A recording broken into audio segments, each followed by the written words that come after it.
Okay, folks, welcome to another Thursday. Welcome. They go by like this. Like this. Who do we have on? TA. Hello, my friend. Welcome. They go by like this. Oh boy. Like this. Who do we have? Welcome me in the to another. Why does it do that? Okay, who else do we have on? Landon. Hello. I think this is the first time for you. I'm glad not that you unloaded. Oh, you unloaded your calls. Smart move. Very smart move. Chuck. Hey, brother. We took a bit of a haircut on ICE purchase of Ellie Mae in this bag of debt. I'm not sure exactly what you're talking about. Did some news come out? Because, oh shit, what happened after the close?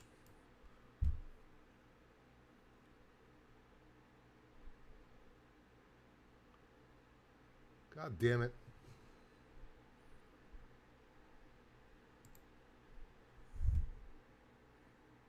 I've been getting ready for the show.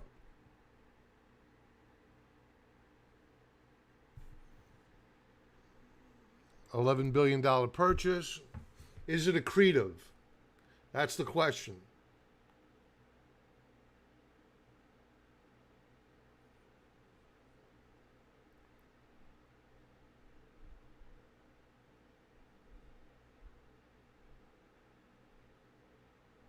I'm not going to worry about it.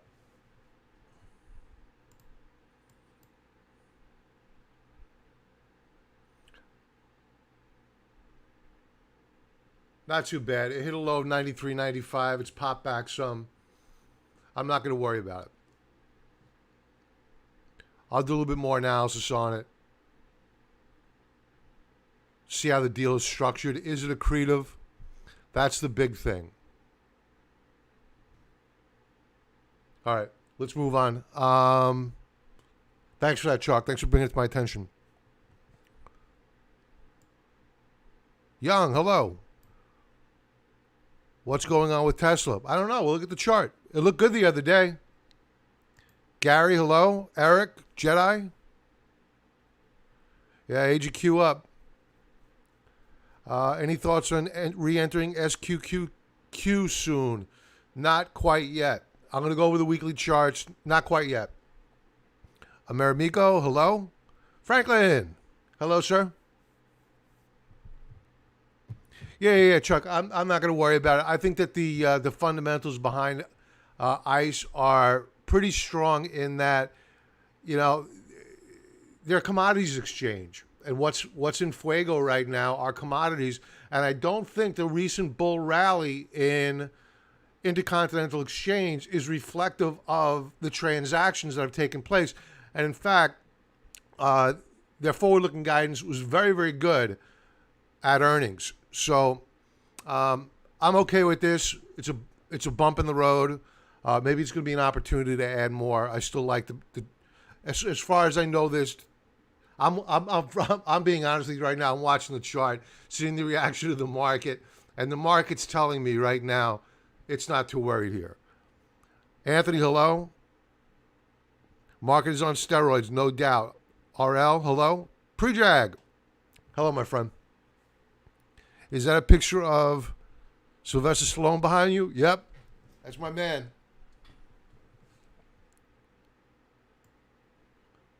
My favorite movie, Rocky, The Underdog. And plus, he's smoking a big fat stogie, too. All right, so what we do, for folks that are new here, first off, I can ask you to smash the like button, hammer it, smash it, do whatever you need to do. Share with a friend. Tweet somebody, tell them to get on here right now. We're going to go over the weekly charts, and we're going to take a look at how we are poised, potentially, to close out the week. Why do I say potentially? Because there's one more day left to go. And one thing that we learned from Thursday Night Futures Live, or Stock Charts Live, after all of these months of doing this, is that one day can make a huge difference. So what we'll take a look at tonight may not be reflective of how we close out the week. Could be better, could be worse, could be the same. So we want to take the information that we absorb tonight, go into the new trading day tomorrow, equipped, and understand how we are poised to close out the week. That way we can position for the coming week. And on Saturdays with members, we do the week ahead commentary. That's where I take a look at the closing price action of the weekly charts, monthly charts, etc., daily charts. And then we formulate hard and fast game plan, talk about our positions. What do we want to do? Do we want to add, distribute? Then we talk about our watch stocks, do a deep dive, and that's what we do. So what we're going to do tonight, weekly chart analysis, and then we are going to take a look at some stock chart requests. I have a few of them to go over from members. If we have time left over, I will certainly take some requests from the audience, and we'll go to about 7 o'clock tonight. Let's go to the weekly charts, because I'm a big believer in multi-time frame analysis, meaning if you're a swing trader, as I am, and an intermediate term trader, as I am, I like to know where we stand from a 30,000 foot view, which is your weekly chart, then a 100,000 foot view, which is a smoothing mechanism. That's the monthly chart. Could be a quarterly chart. But the first chart I want to start off with tonight, and this kind of speaks to, I think it was Amerimigo talking about the SQQQ, which is a leveraged ETF, putting you, actually it was Eric that said this. Suresh, hello, buddy. I skipped over you. The SQQQ is a leveraged ETF putting you short of the triple Qs. Now, I'm going to go over a chart of the triple Qs because, honestly, they're worthy of a short if and when that time comes. I'm sensing that we have a bit of a change of sector rotation about to take place or is beginning to take place. What do I mean? Well, in a declining interest rate environment, technology does well. Commodities do well. Utilities usually do well when interest rates are declining. They've been stuck in the mud, to be honest. But what you saw today was a fade in yields. And what you saw was a breakout, and this is why I was surprised to see the price action on Intercontinental Exchange in the after hours. Granted, it's not a bank, but it is a financial. It pulled back on the news. Okay, there was a merger, but it broke out today, as did our position in the financials. We're not long of the XLF, we're long of a leveraged ETF, putting you long of the financials. The financials broke out this week. So normally when the financials are rallying, that means yields are beginning to stabilize and push up. And that's what we're beginning to see this week. So let's talk about, before we talk about stocks, we need to know what bonds are doing. The bond market has had this rally right 1,000%. The bond market is telling us that this economy is weak and getting weaker, but there may be a glimmer of hope. And let's talk about it. The yield curve. Now, the yield curve, the Federal Reserve freely admits that it manages. It's managing it as we speak right now. Now, the yield curve, it had inverted. And generally, that's a sign of recession, or it's on the horizon. And sure enough, we're in not a recession, we're in a depression. So it worked out. We went negative on yields, meaning we had shorter term bonds paying a higher yield than longer term bonds. They were inverted. So we went negative here in August, 1 year. Think about that. Wow, 1 year already. And this is the bond market telling us, get ready. You have problems coming down the road. Sure enough, we got hit with a pandemic, and we've bounced back some. We had a sell-off as the yield curve began to invert. And I always teach this with members. Worry about the inversion. Worry about the steepening. My apologies. Worry about the steepening. When yields begin to press up higher, that's when stocks begin to correct. So what you're seeing so far this month, and granted, it's the first week of the month, We can't read into this all too much. But we have bounced off the spot 4.0 level, and we are pushing up on the month. So do I want to hang my hat on rising yields on the yield curve? No. So let's look further. Let's take a look at how we're performing on the TLT, the 20-year bond ETF. Now, we have broken out above a prior high. We are seeing a bit of a fade. Despite the fact that we have put in a new weekly high, we are fading off the highs of the week. And volume, we have one trading day left to go. Volume is set to come in maybe equal to last week, maybe a little bit above, maybe a little bit below. But the trend is not what you want to see. The trend is declining a bit. So the rally in bonds may be nearing a bit of exhaustion. And when you take a look at a daily chart, and what this is going to lead us into is why we're bullish on the banks and why we're bearish on gold, which honestly we went short of today. Very small position, nibble, toe in water, not aggressively bearish as of yet. That may change soon. But we're long of the gold miners, and we have been for quite some time. The TLT daily chart,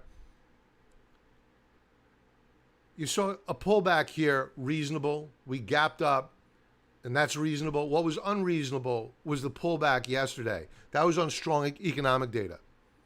And today we gapped up higher, faded on the day. A little bit of hollow candlestick action going there. Again, a sign of indecision, a sign of a bit of weakness in the bond market. Volume is okay. But think about this. If you take a look at your ultimate oscillator, we have put in, let's bring this up. And I like to look for divergences, not overbought, oversold. But just taking a look at divergences. So let's take our crayon out here and do a little bit of work. So here we have a lower high on our ultimate oscillator, yet price has been putting in higher highs. So according to the ultimate oscillator, you're losing a little bit of momentum here. Stokes are a little bit long in the tooth. RSI, lower highs, lower lows, really failing to validate the higher highs here. So a little bit of cause for concern that we may get a correction in bonds. That means a rally in yields. So what are yields doing so far this week? Let's make sure this is updated properly. 6th. We've been all over the place this week. We were up. We were down. Now we're flat. So we're flat on the week. We put in an undercut double bottom versus the lows of March. Now, if we rally, it's not going to mean all that much for stocks. You're going to see a bit of sector rotation, which I spoke about earlier. Maybe some money comes out of technology, which is a bit extended, and then flows into the financials, which are just simply dying for higher yields so they can make money on their loans, especially the regional banks, because they're a pure play on loans. So thus far this week, and again, one trading day left to go, fairly bullish price action on the 10-year yield. Moving on. TIPS, Treasury Inflation Protected Securities. I mean, what a rally here. If you overlay a chart of the TIPS and a chart of gold, they go in tandem, lockstep. And when you take a look at, forget about the weekly chart, let's go to the daily chart. The daily chart of the TIPS. Remember, this is a bond. It closed out the day today with RSI 88.51. So, you know, when you get to levels like this, to ignore the fact that we are this extended is unwise. The market is sending you a signal right now that this rally in the bond market and the TIPS market is completely unsustainable. And we're going to get a reaction in the opposite direction. Are TIPS going to crash? No. Will they rally longer term and probably put in new higher highs? Yes. But in the short term, we're due for a correction here. And today's price action, while we're up on the day, once again, just as you saw, the inverse on the yield on a weekly basis, you saw on a daily chart of the tips. We faded while the yield rallied off the lows of the week. The tips are fading off the highs of the week. So this is telling you, expect a rally in yields fairly soon. How sustainable is it? I'm not that smart. It all depends upon economic data and how it rolls out, COVID, getting back to work. So much goes into it. I suspect that yields will go higher probably due to people just not wanting to, or not people, foreign governments not wanting to own American bonds if we continue down this path of spending. So it may not be economic growth that forces yields up higher. It may be distribution on the part of sovereign governments. The Federal Reserve will step in, they'll buy up those bonds, but we're bankrupt already. We're just going to get more bankrupt. So not a bad deal for the federal government right now to be able to keep yields this low, but longer term, this is not going to end well. It's not going to end well. So going back to Eric's question earlier, will we be looking to short this market? Yes, absolutely, but not right now. The U.S. dollar. I think we're probably going to bounce on the U.S. dollar. We are at monthly support, maybe just shy of it. On a weekly basis,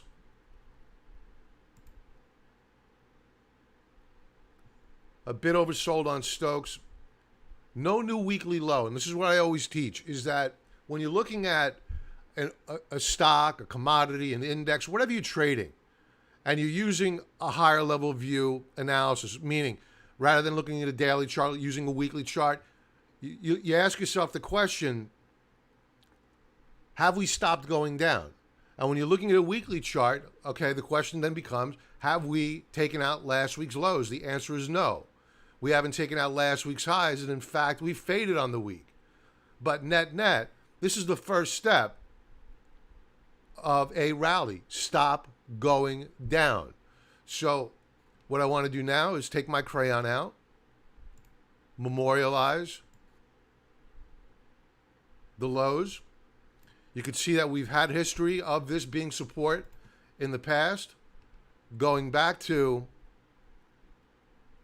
May of 2018, it was support. Prior to that, in May, earlier in May, it was support, actually resistance. And prior to that, in April, resistance. And prior to that, you have a lot of history here. So this is fairly solid support. We may pull back tomorrow, do a retest. That's fine.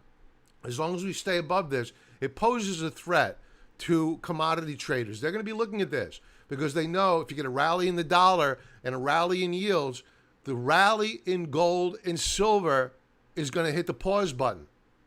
And it's going to go in the opposite direction. This is why we're beginning to nibble to the short side. We've shorted silver, just quick in and out. Now we're going to, and as a matter of fact, as recently as this week, we shorted the gold miners using a leveraged ETF in and out. Now I'm becoming a little bit more brazen. I'm willing to carry the position overnight. So we are beginning to build a short position on spot gold. I'm going to go over why in a moment.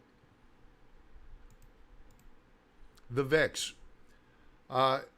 So going back to the question of as to whether or not we're looking to open up a short position. No, not yet. Why? It's because the VIX has put in its lowest read since, did we fill the gap here? No, not quite yet. Let's just say since the week of February the 18th. So a big breakdown this week. We haven't closed out the week. One trading day left to go, right?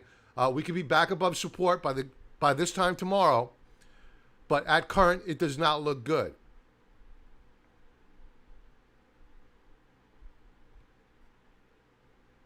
Moving on. The Dow transports.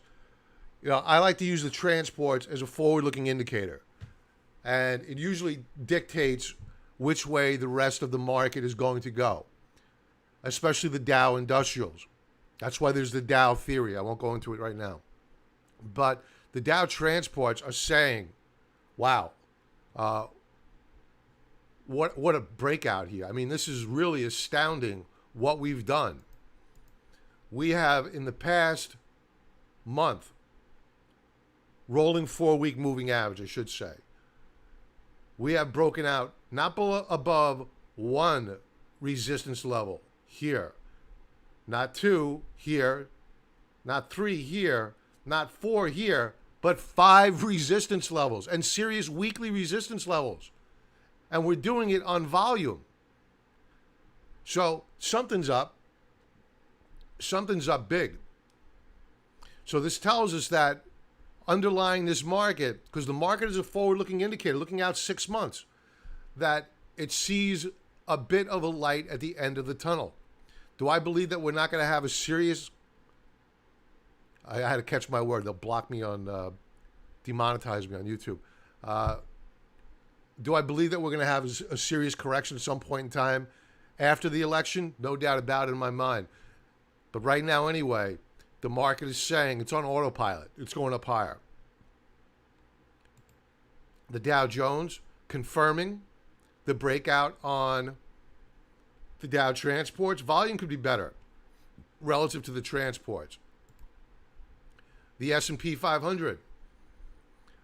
I mentioned a couple of weeks ago that I thought we were going to break out to new all-time highs. I think that it's all but a foregone conclusion that we're at least going to flirt with this resistance level and in all probability break out to new all-time highs. Volume could be better.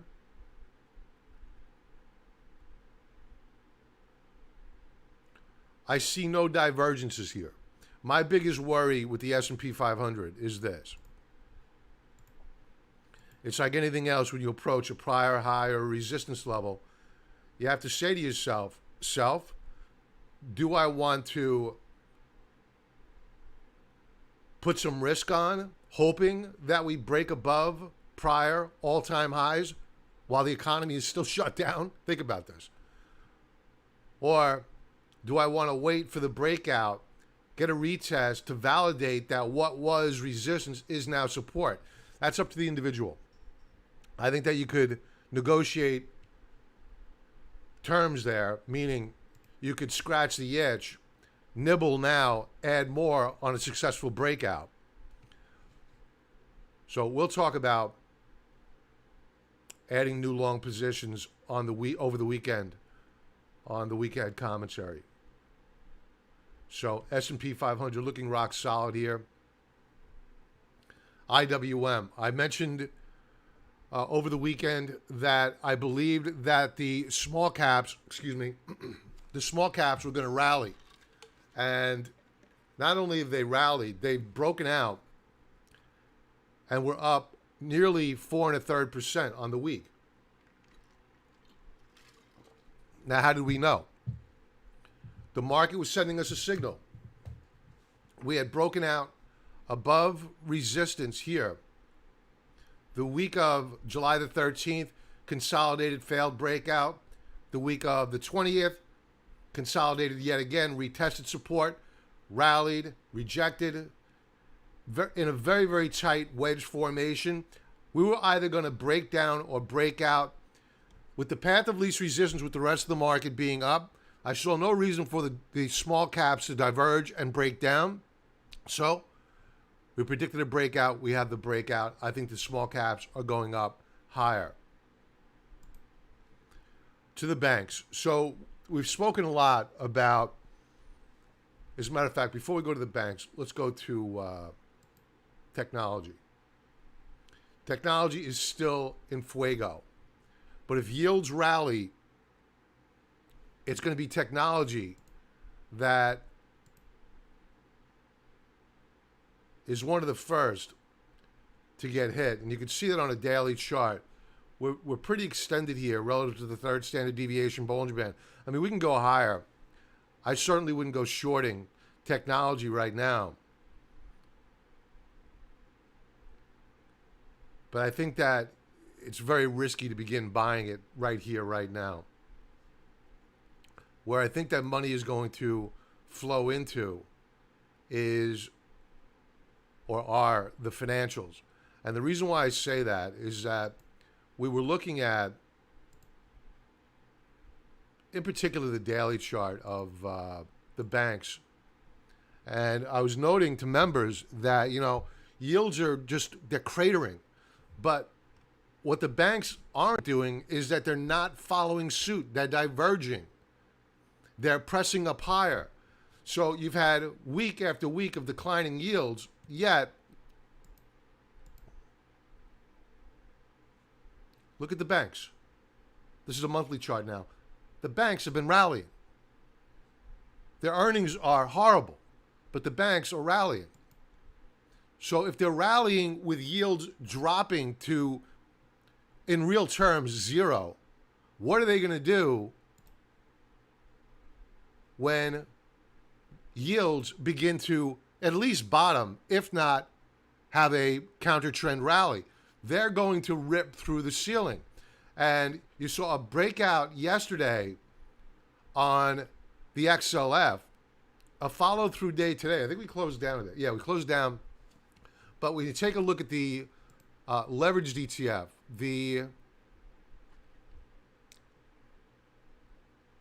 and this is what we are long of, the FAS, we were up today. We had a continuation move higher. We've broken out of this triangle formation. I think that we're going to move up higher, especially if yields move up. This is what I mean by I believe that we're going to see sector rotation soon. How long is it going to last? Not quite sure. My guess is that they're going to orchestrate a rally in the banks so that what they can do is sell shares, dilute their shares to raise capital so that they could satisfy their losses moving into next quarter. And Wells Fargo has already begun to do that. So it's got to be killing them to do that down in the 20s. So the JP Morgans of the world are going to want their share price higher before they take that humiliation of, after buying back all those shares, then proceeding to sell them. And Wells Fargo is now looking good here, by the way. All right, taking a look at, let's skip semis. Let's skip biotech. Energy. Energy's broken out this week. Actually, I should say this. It hasn't broken out this week. It broke out back here. It had a failed retest. And so I guess technically it has re-broken out above this upper band of resistance. I didn't have big hopes for energy going into the week, but it's certainly firming up. I love the higher lows here on RSI. It's worthy of a daily chart look to see what we're doing.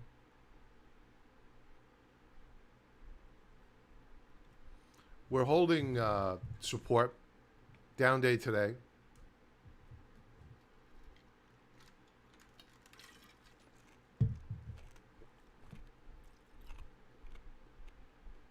Indicators are improving some.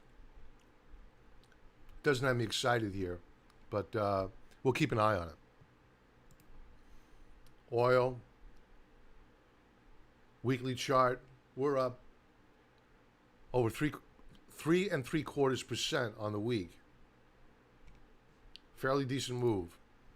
Emerging markets, what can you say? I mean, you have to be long of emerging markets. You need to have some sort of exposure. With the weakening U.S. dollar, you have to have exposure. So the EDC is breaking out. We're long of the BRZU, puts you long of Brazil, looking to add more there. So emerging markets looking very good. This is a leveraged ETF, and it is up over 10.25%. I think it goes higher. All right, to gold. And we'll talk about silver as well. This is spot gold. Now, on a weekly basis, we're trading up and into the third standard deviation Bollinger Band. We should get some sort of a negative reaction fairly soon. It doesn't mean that we're not going to get another up week next week. We may. But the key to remember here, and this is what I always keep in the back of my mind, and I'm going to go to a daily chart, is that we broke through, and I went over this morning on Swing Trading Today, so I don't want to belabor the point, but we blew through all-time highs like a hot knife through butter. Now, it took 9 years for this base to build. To think that we're not going to come back down and retest 1923.70 is kind of foolhardy. We're gonna retest it, and the stage is being set. I mean, even on a monthly basis, you have RSI at 85.41. This is a huge rally. Daily chart. Now, this chart here is really why we decided to open up a short position on gold. We close out the day today with RSI daily basis 90.54. Volume is still very respectable, which is why I didn't go all in. So we need to respect the chart still. They could still press it higher. So we want to nibble, and then once we see the chink in the armor, we see that break, then they'll rally it back. They'll put it in a lower high, then we pounce. Then we add more aggressively. So gold, very overbought here. This is unsustainable. Doesn't mean it can't go up tomorrow, but by this time next week, I believe that you're going to have had a correction in gold. How deep will it get? I think at a bare minimum, we're going to retest the monthly breakout point. The miners, we're still long on the miners. We have been taking some money off the table here. They're still looking good. A little bit of topping action this week.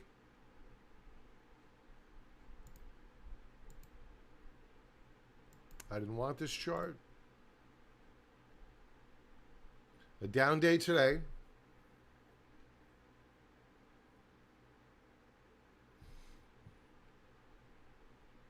So they're not as short to carry overnight. But there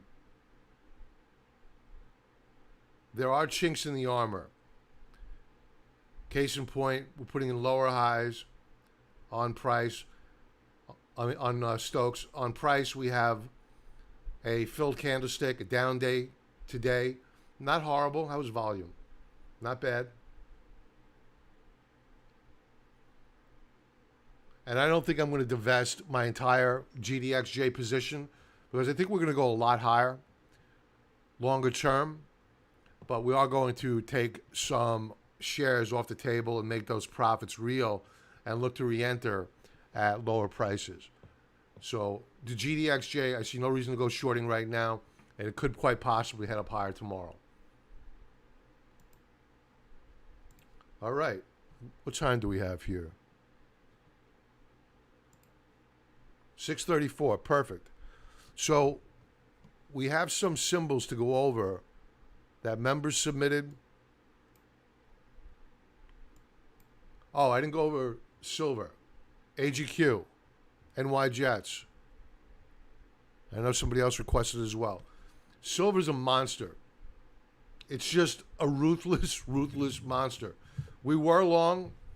We booked our profits. We did leave money on the table here. We actually did short it, and we booked a profit, but we were in and out because we knew the trend was way too strong. So a weekly chart of silver, we're trading well above the third standard deviation Bollinger Band. I know a couple of buddies of mine, they put on short positions today.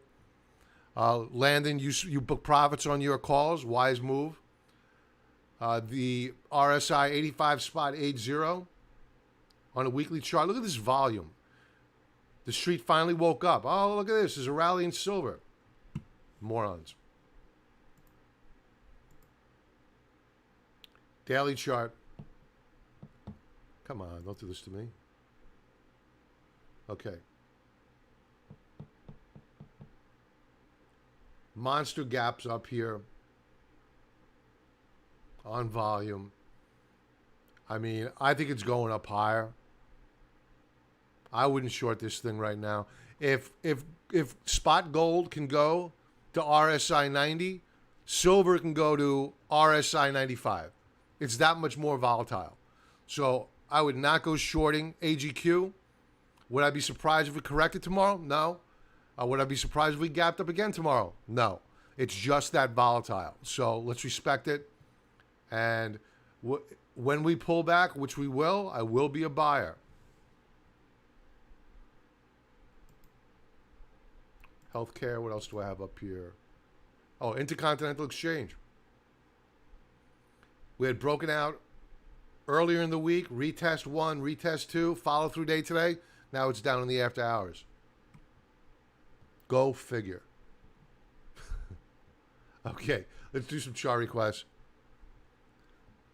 All right, so this segment is brought to you by our friends over at TrendSpider. Oh, as a matter of fact, next week we will be having our friends over at TrendSpider on to walk us through new functionality, answer any questions. So please join us next Thursday night. I'm not sure if it's going to be the Thursday night stock charts live format or we'll be using their webinar format. I'm going to talk to them tomorrow about that, but more details to come. So please join us. And let's take some requests. Oh, and by the way, their discount code below, lowest price on the web. Use the link to go to their website, 35% off if you're interested in their product. The best product for setting up alerts, my favorite by far, and automated technical analysis. I call it my spell check for technical analysis. I use it all the time. If you're using a daily chart, you want to see where weekly resistance may be, just overlay it. And dashed line is weekly resistance on top of a daily chart. It's an invaluable tool. So, love it. Let's go take some requests. Let's see what's in the members area first. Oh boy, you guys are busy. Okay, Workhorse. Tommy M.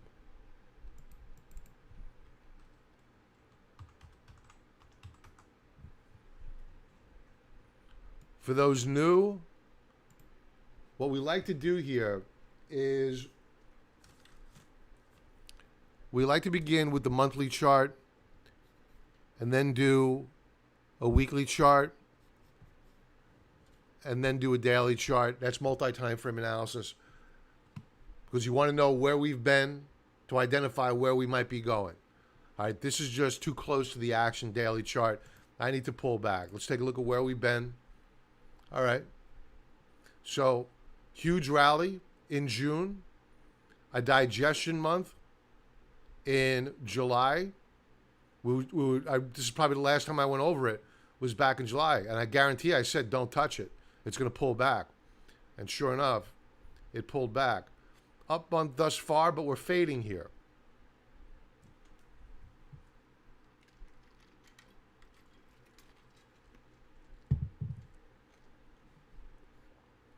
Indicators still look strong.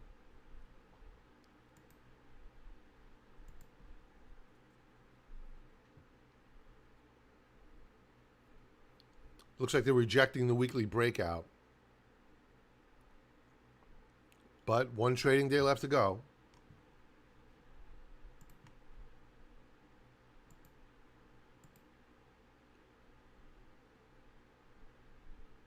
Me, how I would play this, I'm going to make the assumption that we're going to close above this resistance level.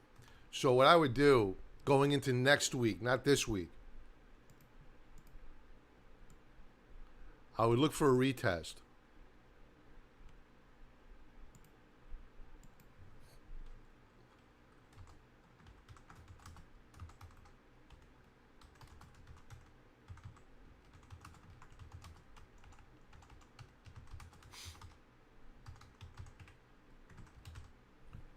Okay. We're good. Now, What if we fail to break out this week? Simple. Let's remove the old alert. Let's create a new alert. How many alerts do I have here?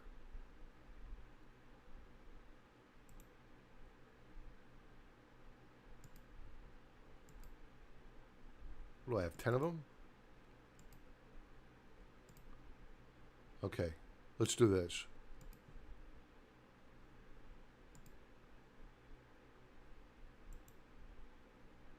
That's why.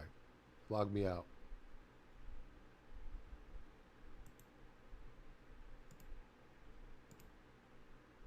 There we go. Perfect. Okay, touch, bounce.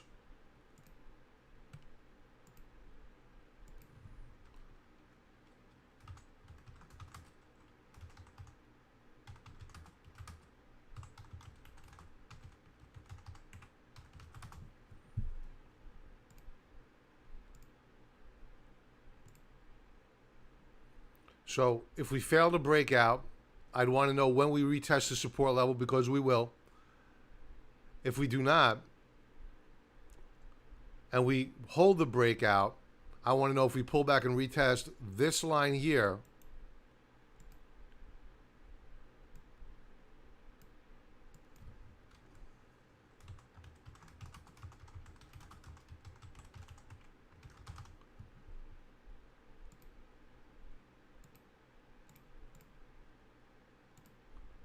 or this line here. Those would be successful retests. I'd be happy with opening up a position with a stop loss right below. If we break down below this support level at around, let's call it 1464, it's probably going to break down. I would avoid the trade altogether. So I only want to buy strength. Daily chart.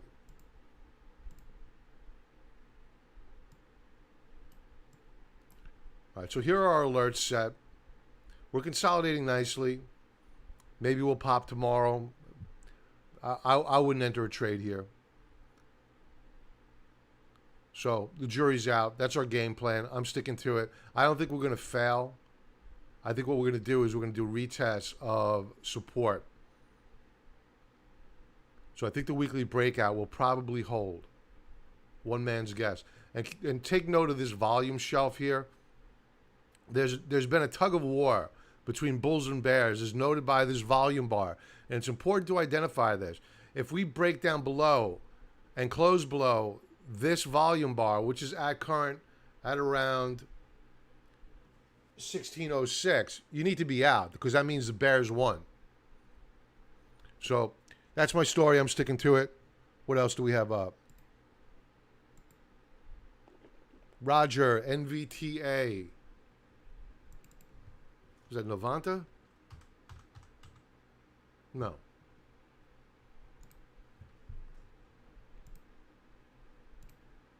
Weekly chart, or monthly chart first. All right. Topping action, no new monthly high, an inside month.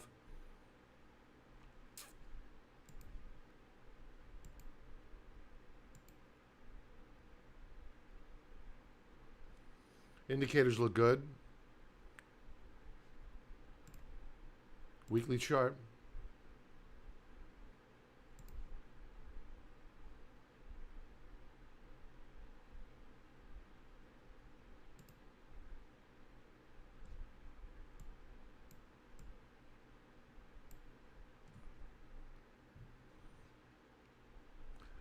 I think we need to pull back and retest 2776.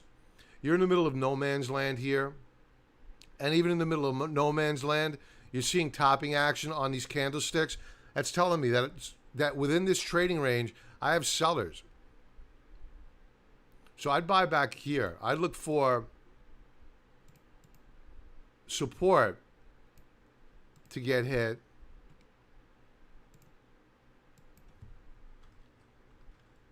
NVTA. Oh, and by the way, did Jill join? One of our newer members. If you're out there, if you could just drop a note and let me know that you're out there, I'd appreciate it.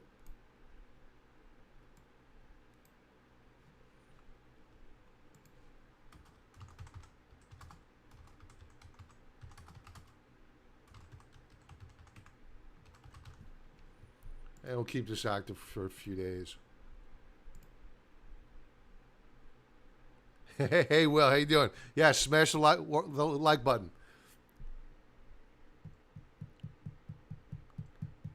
Dan Ushman, yeah, you know, yep, good guy, great guy. I don't know if he's going to be on. I think it's going to be Jake next week, but both are good. Jake on his, I got to tease him about this on his email. He's got his title. He's one of the co-founders of TrendSpider, which is true, and then he's got evangelist, meaning a chart evangelist. So I got to tease him about that. All right, so NVTA, I wouldn't buy it here. I think that it needs to pull back, get rid of these sellers above. Why is this doing this? And let's go to a daily chart. Yeah, an inside day today.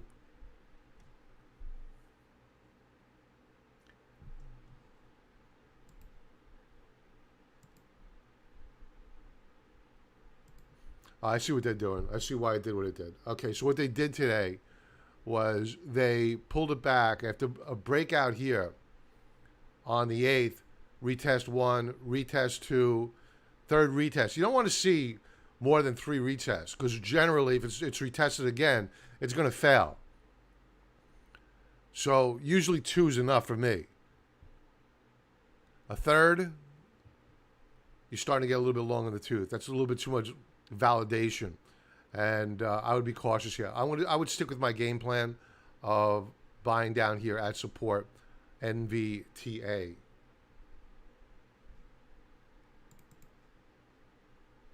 You were their original user, Will? That's funny.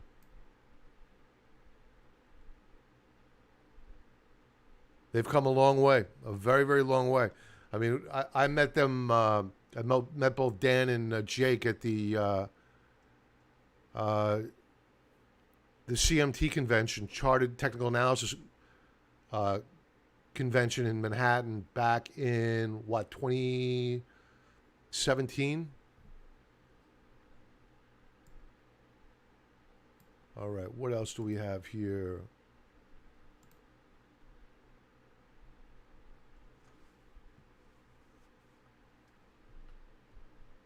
CVNA.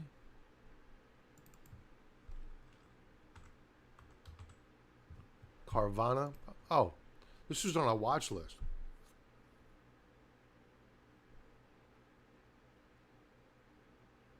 Monster move here. In a day. I mean, it's had its run. I mean, you can't chase the stock. It's well above the third standard deviation Bollinger Band. Monthly basis, weekly basis. It's not quite there yet, but very extended. Daily basis. I mean, it's a beautiful chart. You know, the only way I would toy with trading this stock is if we close above resistance and we get a pullback to a support level. And I'm going to throw up a weekly overlay here as well. I want to see what that looks like.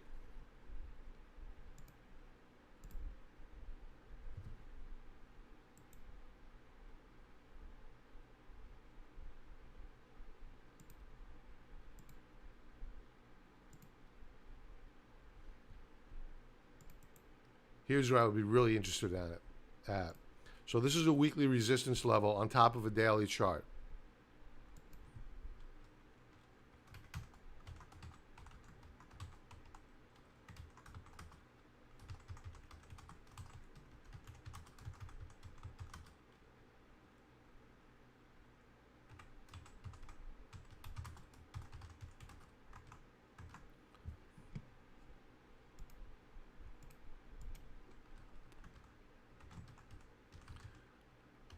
Awesome entry point. That's an industry term. We'll keep this alive for a couple of weeks. So if the market is holding up strong, we pull back and we retest the support level, assuming that we close out the week above resistance here, we would entertain a swing trade off of the support level. If it fails to hold this breakout on the week, or if it fails on a pullback next week or the week after to hold the support level, I suspect that this would be your next support level at 195.99. Very attractive as a long entry point. So CVNA, beautiful chart. I just can't buy it here. I can't initiate a new trade. And I would think about booking some profits. Yeah, I was on that beta test too. Yeah, I remember that.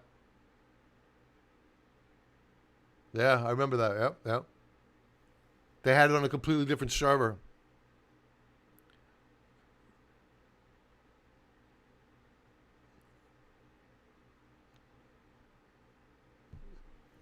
If you, this is as per Will. If you don't have TrendSpider, you are missing out on the best charting software. Agreed. Agreed. 35% discount code below, folks. All right. Let's take some requests from the audience. We have only 8 minutes left. Wow, I can't believe how fast this flew. We did silver. Tesla. Let's do Tesla.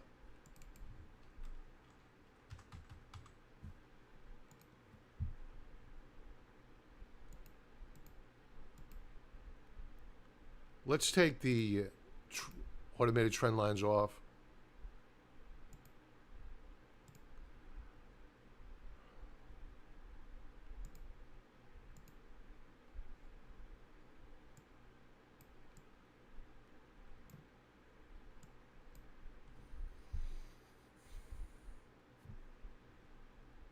No new monthly high, but we were extended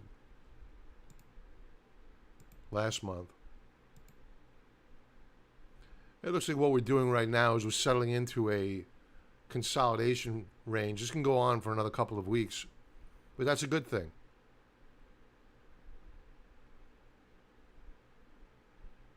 Good support at 1422.46. Daily chart. You have your Stokes, which are well down below 50. You know, it's in a trading range. I wouldn't buy it here. I go by my simple methodology. It's very, very simple. Rinse, wash, repeat over and over again. Let's throw up the daily trend lines. That's not helping us much. Let's overlay weekly. See if those help. Not much. Monthly. Not much. So we are really extended beyond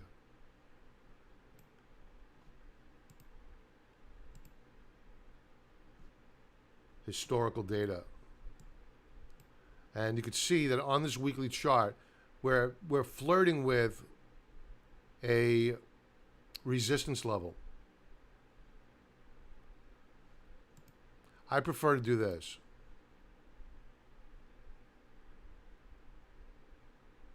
Let's move this down.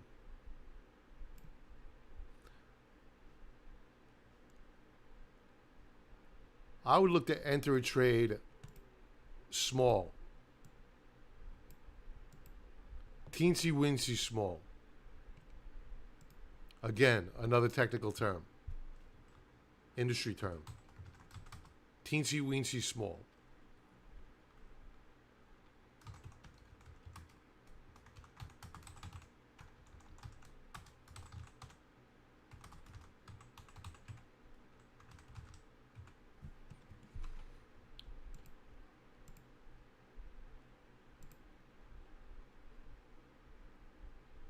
Breakthrough, touch, bounce, done.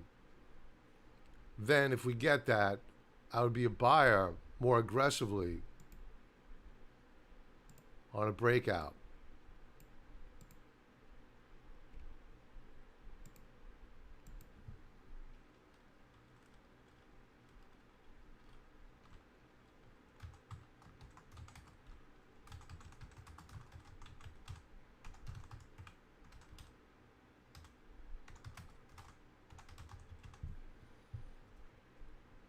Keep this active. 5 days. And that's it. Set and forget it. I'll tell you. Look at all these alerts I have here. If you asked me what symbols I had on my alert list, if I weren't looking at my watch list on the members area or this TrendSpider, I could tell you maybe a handful. I just set them, I forget them, and it's a good thing because it takes away the impulse to buy. You're not sitting there obsessing. What we're doing is we're setting rules. So if Tesla doesn't fire off one of these alerts, I'm not buying it. It's got to prove itself. It's got to prove itself able to hold the support level. It's got to come to us. After opening that position, it's got to prove itself worthy of more of our hard-earned dollars to go buying more shares by showing strength and its ability to break out above this upper band of resistance. And that's the value of the alerts. I don't think that alerts get enough credit. Have that watch list. Have your alerts set. I have 4 more minutes. What else do we have here? Did Tesla. SQQQ. I'm not going to go over it because I think it's going. Lower short term. Tommy, MVIS. Yeah, you were right on. I'll tell you. That's why I don't like to buy stocks into earnings. How did that do today, out of curiosity? Did it rebound? Oh, it rebounded a little bit. Yeah, but you were on the money with your call, no doubt about it. Got to give you credit. My hat off to you. Good call.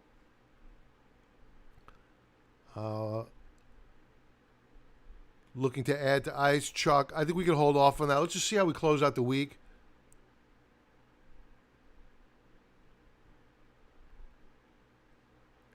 BAC. Yeah. That's a Buffett trade. But honestly, we were buying the banks before Buffett. Not too far before. But the old man came off the bench.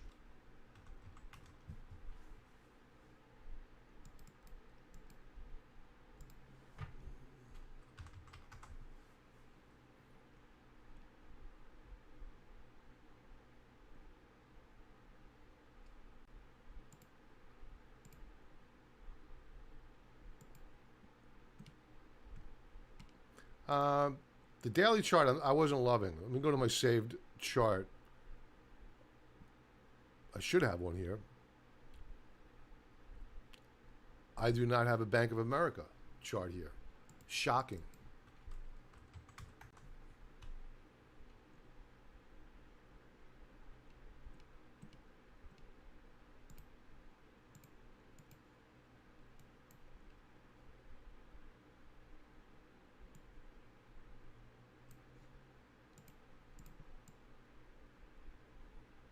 So there's our breakout on BAC.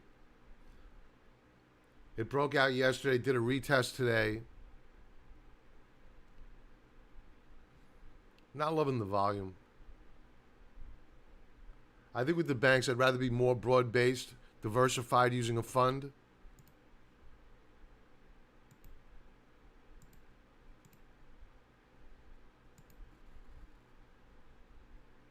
It looks certainly a lot better than Wells Fargo.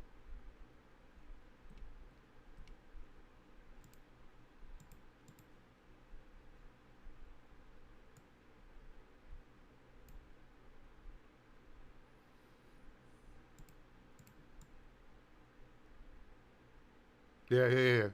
This is the problem right here.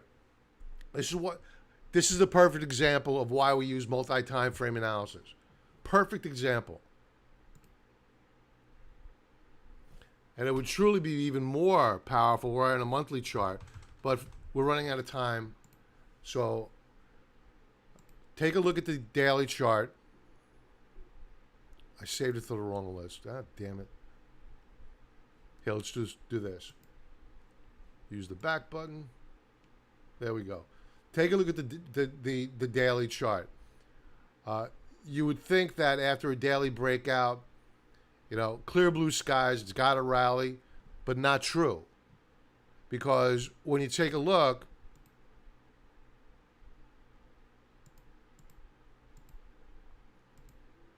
at the weekly chart, we went smack dab into resistance. And this is just not any ordinary resistance.